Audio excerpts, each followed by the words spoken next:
O Cornelius também é um grande profissional, um cara admirável, vocês vão adorar a história dele. Então, por favor, continua por aqui. E ele já vai pedir para entrar, viu, Cornelius? Pode pedir para entrar na sala que você já pula aqui para dentro, viu? Olha só, o Cornelius vai falar sobre superação e ele é um cara bacana porque ele tem experiência de vida para falar isso pra gente, né? Ele tem muita coisa pessoal que ele vai compartilhar. E ele está chegando agora. Vamos lá, Cornelius!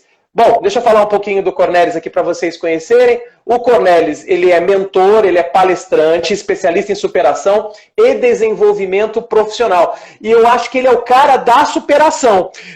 E o nosso bate-papo vai girar em torno disso. Como mudar, se superar e ter sucesso na prática. Ou seja, não adianta falar na teoria, tem que falar na prática, né, Cornelius? Boa noite, rapaz. Como é que você vai?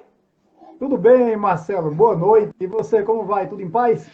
Tudo jóia, graças a Deus. Agora fizemos uma conexão lá do Rio de Janeiro, fomos parar em São José dos Campos, que é onde o Cornelius está, mas o Cornelius não é de São José dos Campos, ele é do Nordeste, né, Cornelius? Isso, eu sou de João Pessoa, na Paraíba, mas já saí de lá uns 20 anos atrás.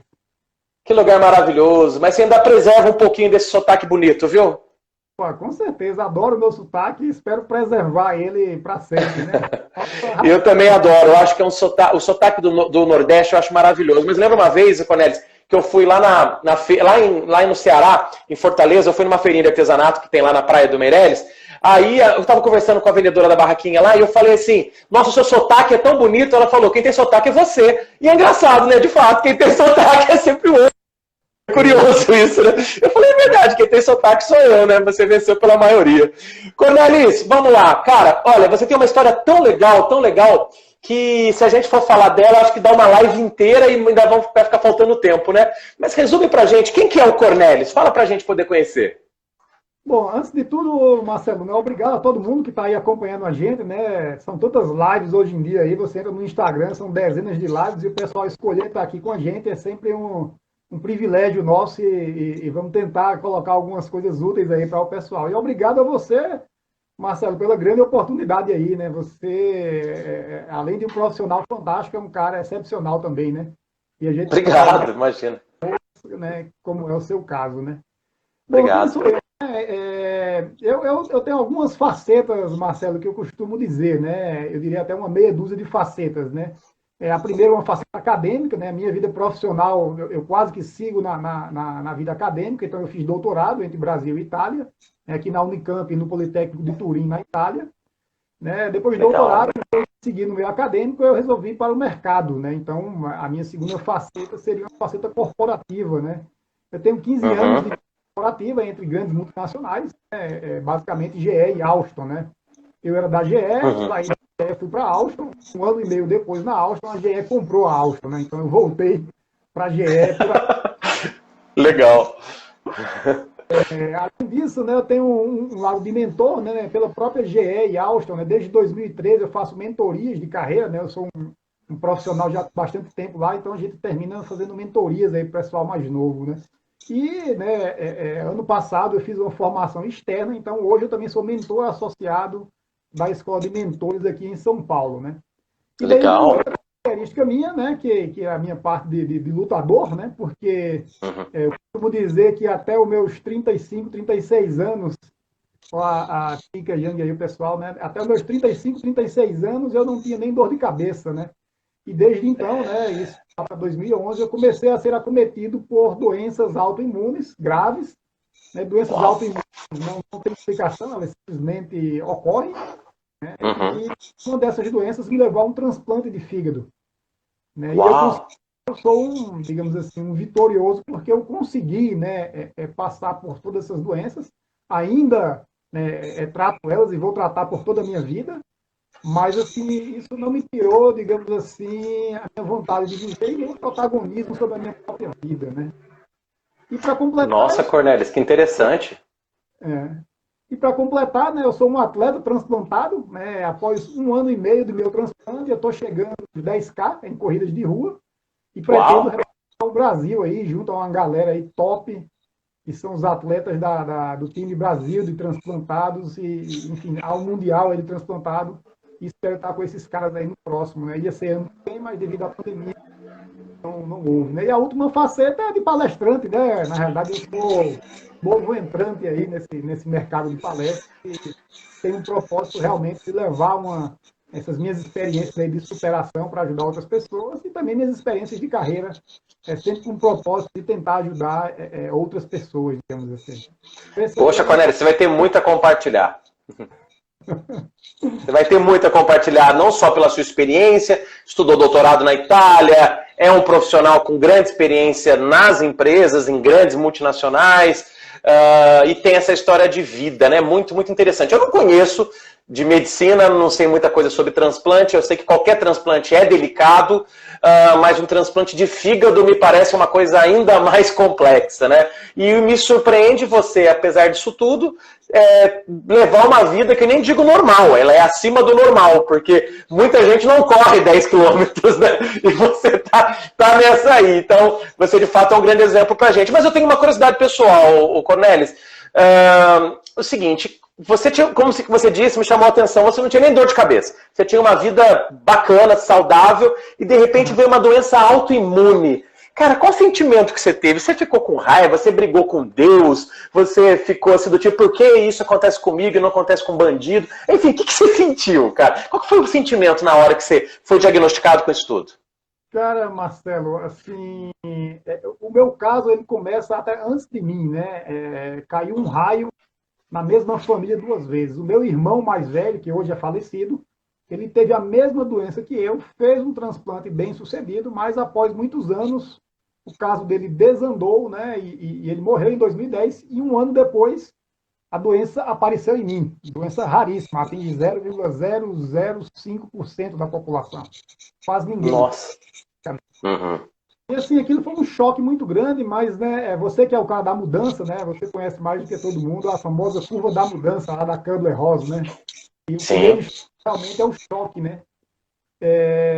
Eu felizmente, né, digamos assim, eu fiquei chocado, mas eu não perdi muito tempo ali, não gastei muito tempo ali, porque na minha situação eu tinha vivido aquilo que meu irmão viveu e eu olhava somente para frente, dizendo, o que é que eu vou fazer para minimizar todos os impactos que essa doença vai causar em mim. Ela causou no meu irmão e eu tinha um mapa muito grande dessa doença na cabeça. Então, assim, eu felizmente, é normal e a gente tem que compreender cada um, mas felizmente eu não fiquei fazendo a famosa pergunta, por que eu, né? Eu nunca fiz mal a ninguém, maltratei um e outro, né? Porque isso me acometeu, né? O fato é que, assim, eu estava com aquela doença e eu comecei a já olhar no futuro, lá para frente. E quando evoluir essa doença, porque ela vai evoluir, progressão lenta, ela vai evoluir, como que vai ser, como que não vai, e o que é que eu posso fazer. Então, foi um foco muito, assim, em como definir uma tratativa para minimizar os impactos dessa doença na minha vida, né? E isso foi muito positivo. Interessante. Foi muito positivo, no fim das contas. Nossa, interessante, porque com um exemplo dentro de casa, que infelizmente terminou com a morte do seu irmão, muitas pessoas ficariam muito chocadas. Muito chocado, tipo, gente, não deu certo com o meu irmão. A cirurgia foi bem, mas passou um tempo, ele acabou falecendo. É natural muitas pessoas pensarem, vai acontecer comigo também, então não vou nem lutar, não vou nem tentar, né? E você deu um exemplo de superação e tem dado, né? E você citou a curva da mudança do Kubler-Ross, para quem não conhece, ela fala assim, que quando você tem uma notícia inesperada desse tipo, você entra num estágio de choque e depois vem a negação, que é o momento que você começa a falar, será? Só que aí quando a ficha cai, vem a raiva ou o sentimento de culpa, vem aquele sentimento de barganha, de autopunição. Quando você chega lá no fundo do poço, você está naquela confusão, na depressão, que quando você começa a aceitar a dificuldade, e aí você cria força para resolver o problema e superar. Ou seja, tem um estágio de luto. Então me parece que você, Cornelis, passou rápido por esse estágio, né? Você já abraçou rápido a aceitação e a resolução do problema, né? Acho que foi por aí. Isso não tem ter sido fácil, né? Não. As coisas não se misturam. Foi muito difícil, muita resiliência, muita luta. Mas o fato é que eu não gastei tempo ali me lamentando com aquilo. Né? O raciocínio era andando para frente, digamos assim. Nossa, maravilhoso. Mas por falar em mudança, você fez uma menção muito gentil ao meu trabalho, então eu queria falar também sobre mudança. Você, de fato, passou por várias mudanças. De fato, profissionais, pessoais, essa questão da saúde talvez seja uma das maiores mudanças que deve ter impactado muito a sua forma de pensar, né? Então, muitas mudanças significativas fizeram parte, ainda fazem parte, creio eu, da sua história, né? E isso, como eu disse, em vários âmbitos da sua vida pessoal, profissional, talvez familiar, né? Quais foram as suas tratativas em ambos os casos? Ou até mais interessante, você percebeu alguma coisa que se assemelha em ambos os casos? Do tipo, talvez uma tratativa que a gente tem na vida também serve para a profissão e vice-versa? Enfim, o que você pode nos ensinar sobre isso? Eu acho que no campo profissional, Marcelo, eu trabalho muito carreira, né? Trabalhei muito a minha própria carreira e faço mentorias de carreira desde muito tempo, né? Então eu tenho um foco muito legal, assim, eu acho. E do ponto de vista de carreira, todos os passos que eu dei, eu fui do meio acadêmico, entrei no meio corporativo, como operacional, líder na área técnica de engenharia, depois fui para planejamento estratégico, marketing, na sequência fui para serviços operacional, e meu último cargo de liderança, que é o atual ainda, eu sou gerente de vendas na área comercial. Eu passei também por várias áreas, né? O que acontece é que a maioria, eu diria que todos esses passos, em maior ou menor escala, eu consegui antecipar, estabelecer objetivos aí de curto, médio e longo prazo na minha carreira. E uma vez que você estabelece, né, digamos assim, você consegue ver um pouco mais adiante, aí vem um segundo passo que você tem que antecipar, né? É você mapear, né, todas as competências, habilidades, atitudes, né, e as ações operacionais que você precisa, né, para chegar naquele ponto que você quer ir. Então, se você enxerga mais adiante, você consegue enxergar aquilo que você precisa e daí você faz um plano para executar isso. Então, você consegue se parar. Né? Então, no meu caso, essas mudanças profissionais, em maior ou menor escala, eu consegui sempre antecipá-las e me preparar com uma certa calma para até o momento delas acontecerem. Né? No caso das doenças, a doença autoimune, ela simplesmente acontece, né? Doença autoimune, por algum motivo, o seu próprio corpo ataca ele mesmo, né? No caso, o mercado tem uma lista grande de doenças autoimunes, né? Então, você tem tempo de preparação, né? Então, enquanto na carreira, se você tiver algum conhecimento, algum apoio, às vezes, de um mentor, enfim, né? Alguma estrutura, você consegue antecipar e trabalhar. No caso das doenças, foi repentino. Então, assim, aconteceu. E agora? Então, você tem que, né, digamos assim, muito rapidamente definir aquilo que você vai fazer para passar por aquele tudo que está vindo. Né? E daí tem a curva da mudança, esses estágios todos, né? Qualquer grande mudança, você vai passar por isso, também em maior ou menor escala. E eu diria que, assim, o que há em comum entre os dois ambientes, profissional, né, carreira, e o particular, algumas características, eu diria que não tem jeito. Resiliência é uma. Foco é outra, para você não desviar do que você está caminhando. Organização, disciplina. Eu investi muito em autoconhecimento. Uma carreira para saber, né, que passo eu daria e como aquilo ia contribuir com o meu nível de realização, né, e para isso eu correr atrás dele. E do ponto de vista da saúde, eu próprio me entendendo, né, como é que eu ia absorver tudo aquilo, o que é que eu ia abrir mão. Eu bebia muita cerveja, uísque, cerveja. Só não bebia solução de bateria, né? Para quem é das antigas sabe. Boa. Então, assim, eu bebia bastante, né? Tinha uma vida muito intensa em uma série de coisas. E como que eu ia absorver e como que eu ia começar a abrir mão de tudo aquilo para cuidar da doença, né? Então, esse é o autoconhecimento. Né? Então, esses parâmetros aí, resiliência, foco, organização, disciplina e autoconhecimento, eu acho que eles são imprescindíveis para qualquer grande enfrentamento que você vai ter pela frente. E eles são comuns aos dois universos, na minha opinião. Nossa, legal, Cornelis, que de certa forma você está dizendo para a gente quais são os fatores essenciais para o sucesso, independente de ser uma questão pessoal e profissional. E ouvindo você falar sobre uma doença autoimune que chegou de repente junto com a necessidade de um transplante, algo totalmente improgramável, isso me faz uma certa similaridade com essa crise que estamos vivendo, essa pandemia, onde nem os melhores futuristas conseguiam prever que ela acontecesse desse jeito nesse momento, mas o que ela fez foi uma antecipação de cenários. E me parece que tudo isso que você está dizendo, o autoconhecimento, a resiliência, né, essa questão da perseverança em torno de uma meta, de um propósito, também se faz necessário para essas situações, né? Mas você citou aí a questão da resiliência, me chamou muita atenção. Eu tenho até um amigo palestrante que eu gosto muito, Eduardo Carmelo, ele fala muito de resiliência e escreveu livros sobre isso, é um cara sensacional, um grande amigo mesmo. Bom, e eu gosto desse tema. Então fala pra gente, o que você acha, assim, já que você falou de resiliência, o que você pode falar um pouco mais sobre isso? Porque o seu exemplo é um exemplo de resiliência, né? Pelo seu histórico, você meio que se reergueu nas situações que te derrubaram, né? Ou que poderiam te derrubar. Então o que você pode falar nisso, sobre a resiliência? Resiliência realmente é uma característica que eu adoro, né? Pela minha própria história, né?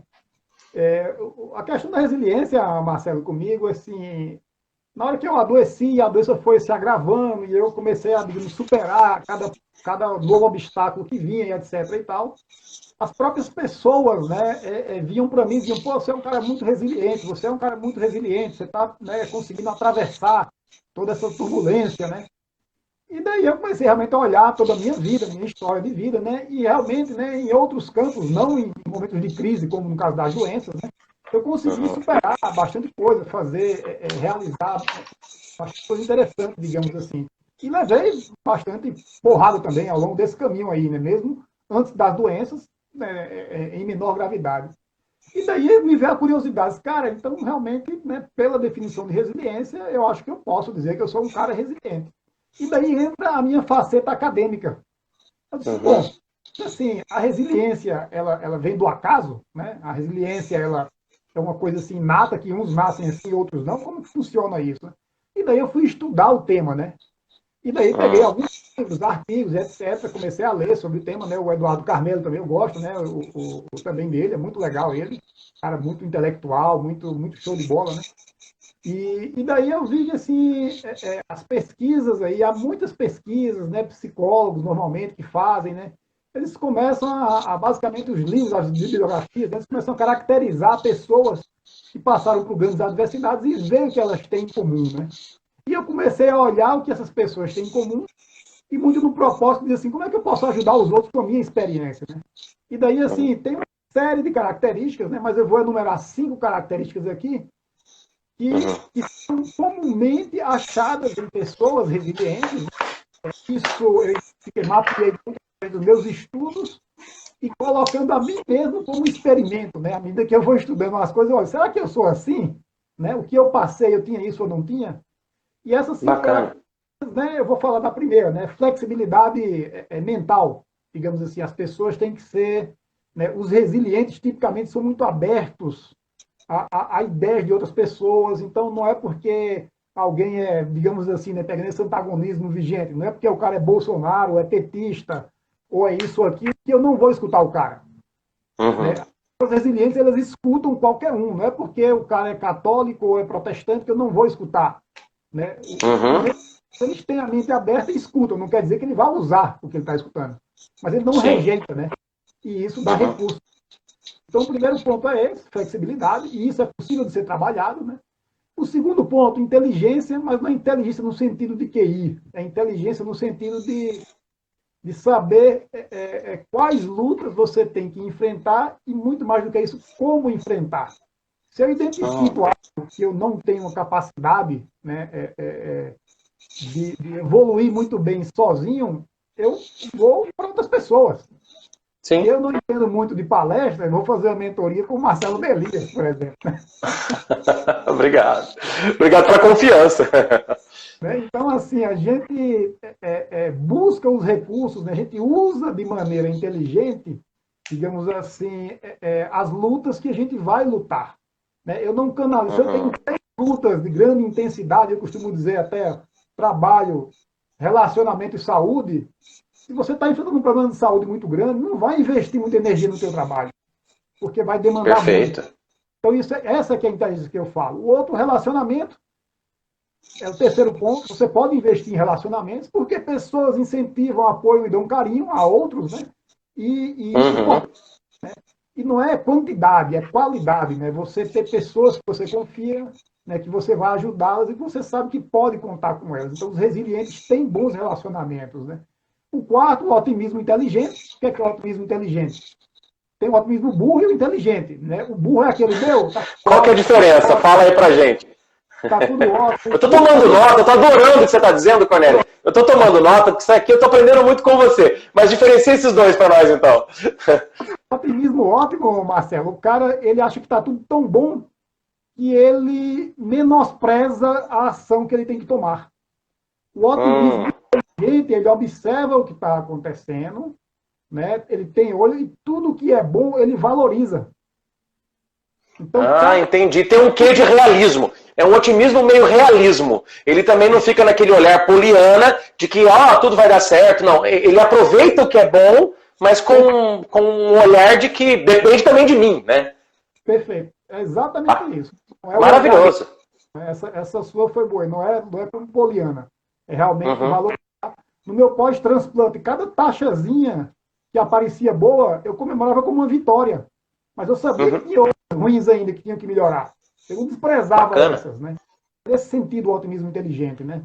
E o último ponto, o quinto, seria a impulsividade, né? Pessoas resilientes normalmente não são impulsivas, né? Ou seja, é questão de autocontrole, né? De fato, olha para mim, eu não tenho realmente impulsividade. Eu sou um cara com autocontrole assim muito alto, né? No dia que eu tive a notícia da minha primeira doença grave, né, que me levou ao transplante, eu parei, enquanto a minha esposa dizia, liga para a médica, vamos correndo. Eu falei, não, peraí, deixa eu absorver, não vou sair correndo, eu vou morrer amanhã, eu vou comprar alguma coisa, eu fico olhando ali, namorando na internet, vejo numa loja, né? Antigamente, que agora a gente não vai em loja mais, né?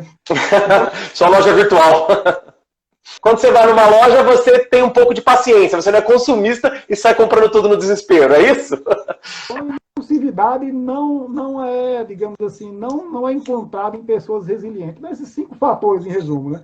Flexibilidade mental. Maravilhoso. Não a do QI, né? Mas a inteligência, digamos, esperteza sobre como lutar. Relacionamento, otimismo inteligente e impulsividade. Nossa, maravilhoso. Maravilhoso. Nossa, isso aí tem que ser livro, rapaz. Maravilhoso. E você tem autoridade, inclusive, pessoal, para falar disso. Porque fica muito claro para mim que isso tudo te ajudou a sair desse cenário de dificuldade que você passou, como quaisquer outras pessoas que passarem por dificuldades, né? Seja uma empresa que está dando errado, seja um empreendimento que parece que não está indo bem, seja por um momento de dificuldade pessoal, familiar, um casamento que não deu certo, um problema com o filho, enfim. Esses 5 fatores que eu fiz questão de anotar foram maravilhosos. Cornelis, sabia que essas lives que eu tenho feito 2 por noite, eu estou começando a me arrepender, não pelo fato de trazer vocês pra gente, mas arrependimento é que meia hora é muito pouco, já está acabando o nosso tempo. Olha que pena, está acabando o nosso tempo. Mas assim, o objetivo de fazer 2 pessoas por noite é justamente para que a gente possa passear por vários assuntos e conhecermos mais pessoas. E tenho certeza que eu também estou aprendendo muito com você. Mas como é que a gente pode terminar esse bate-papo, Cornelis? Que conselho que você dá? Mas antes disso, queria agradecer a todo mundo que está participando. A Stephanie, inclusive, está participando aqui com tanto carinho. Legal, né, Stephanie? E a Stephanie perguntou sobre o luto, se todas as fases são importantes. São sim, Stephanie. Inclusive, o luto, ele é muito importante, mas ele não pode ser prolongado, porque senão ele te inibe, ele te ingessa, viu? Mas, Cornelis, e aí? Como é que a gente pode terminar isso aqui? Que recado que você dá? Que conselho que você dá? O conselho que eu dou é assim, que ninguém deve ficar, né, achando, né, eu enfrentei problemas muito sérios, né, mas cada um tem os seus próprios desafios, né, e a superação, para mim, ela é sempre possível, a resiliência e superação estão muito entrelaçadas, né, e como eu falei, esses fatores que eu trouxe aqui de resiliência, posso trazer vários outros, né, a fé, por exemplo, é super importante também, né. Sem dúvida. Encontrado em resiliência e assim por diante, são muitos. Mas esses 5 que eu nomeei aqui, você que é um cara aí especialista em mudança, são 5 fatores que podem ser trabalhados pelas pessoas. Né? A única coisa é que o pré-requisito somente é assim, querer. Né? Quando você quer, tudo isso que eu falei, você aceitar mais outras pessoas, é questão de você querer. Inteligência, começar a tentar entender como você joga um jogo ou não. Também você pode fazer isso. Então, assim, quem se acha pouco resiliente, creia que é possível criar resiliência e isso vai te ajudar a superar qualquer grande obstáculo que venha pela frente. Eu superei um monte com isso e acredito demais que é possível para todas as pessoas aí que queiram, né, que se esforcem, né, o esmero é super importante, mas é possível sim enfrentar grandes adversidades e sair do